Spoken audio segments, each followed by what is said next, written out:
कहानी एक छोटे से गांव सोनूपार से शुरू होती है, जहां जिंदगी आसान नहीं थी लेकिन सच्ची थी।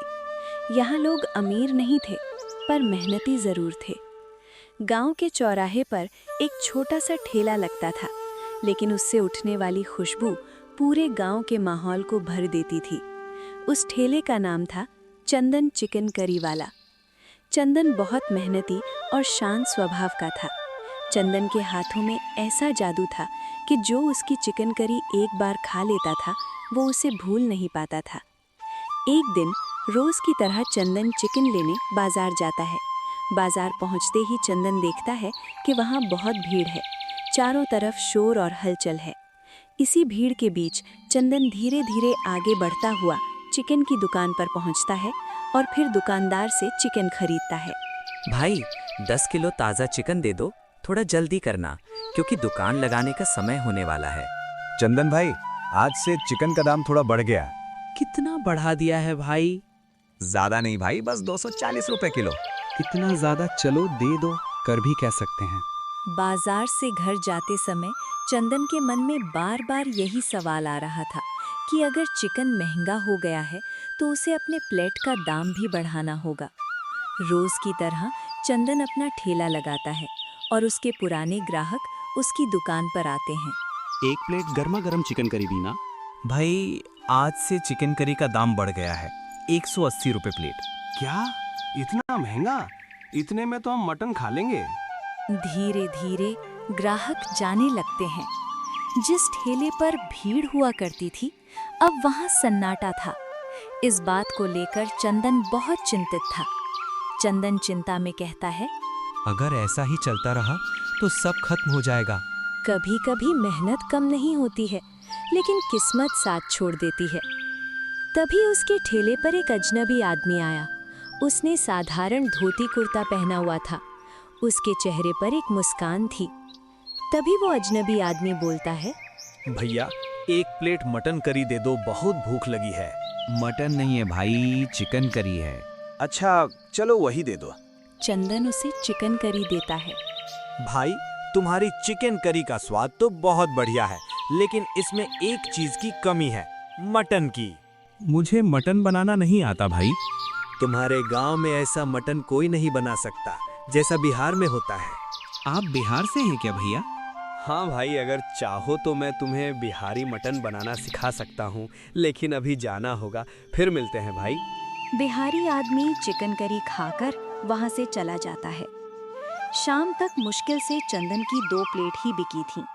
उसके बाद वो अपने ठेले को लेकर घर चला जाता है। घर पहुंचते ही चंदन की पत्नी बोलती है, सेठ फिर आए थे, वो अपने पैसे मांग रहे थे। अभी काम भी पहले जैसा नहीं चल रहा है, तो सेठ को भी थोड़ा इंतजार करने को बोल देना। अगर काम नहीं चल रहा है तो कुछ तो नया सोचना ही पड़ेगा। तभी चंदन को उस बिहारी आदमी की बात याद आती है और चंदन फिर से सोचता है कि क्यों ना चिकन करी की जगह मटन करी लगाई जाए।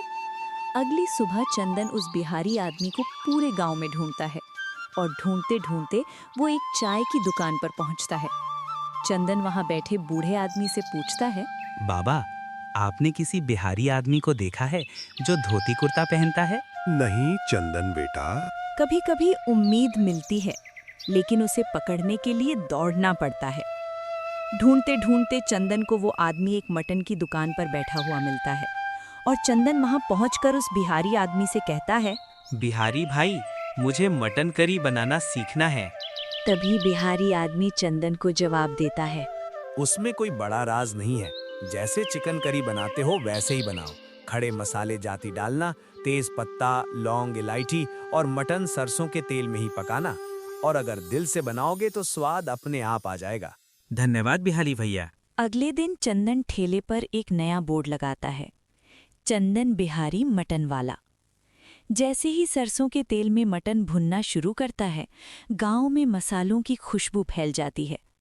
लोग उसके ठेले की तरफ खिंचे हुए चले आते हैं। तभी वहां उसके पुराने ग्राहक भी आते हैं और कहते हैं, आज कुछ अलग खुशबू है, कुछ नया बना है क्या भाई? हाँ, आज बिहार का स्पेशल मटन करी बनाया है। 2 प्लेट लगा दो। चंदन ग्राहक को मटन करी देता है और ग्राहक मटन करी को खाते ही कहता है, भाई ये तो कमाल है, ऐसा मटन करी कहीं नहीं खाया। देखते ही देखते उसके ठेले पर भीड़ लग गई, जिसे संभालना चंदन के लिए बहुत मुश्किल हो गया था। जहां कभी सन्नाटा हुआ करता था, अब वहां भीड़ लौट आई। लेकिन गांव के कुछ पुराने मटन के ठेले वालों को ये बात बिल्कुल पसंद नहीं आई। तभी उन तीनों मटन के ठेले के दुकानदारों में से एक दुकानदार बोलता है, अब सब इसके ठेले पे जा रहे हैं तो इसका ठेला बंद करना ही होगा। अगर ऐसे ही चलता रहा तो हमारा ठेला बंद हो जाएगा। इसका कुछ करना पड़ेगा।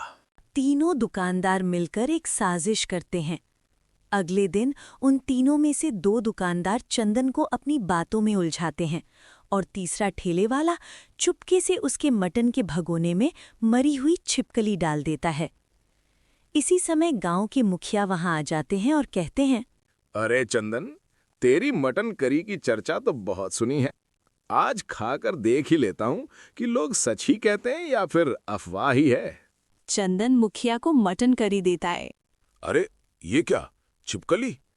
चंदन, तू गांव वालों को ऐसी गंदी मटन करी खिला रहा है? आज से तू गांव में ठेला नहीं लगाएगा। मुखिया जी, मुझे नहीं पता ये कैसे हुआ। मुखिया ने चंदन को गांव में मटन करी का ठेला लगाने से मना कर दिया था, लेकिन चंदन को पता था कि ये किसी की साजिश है।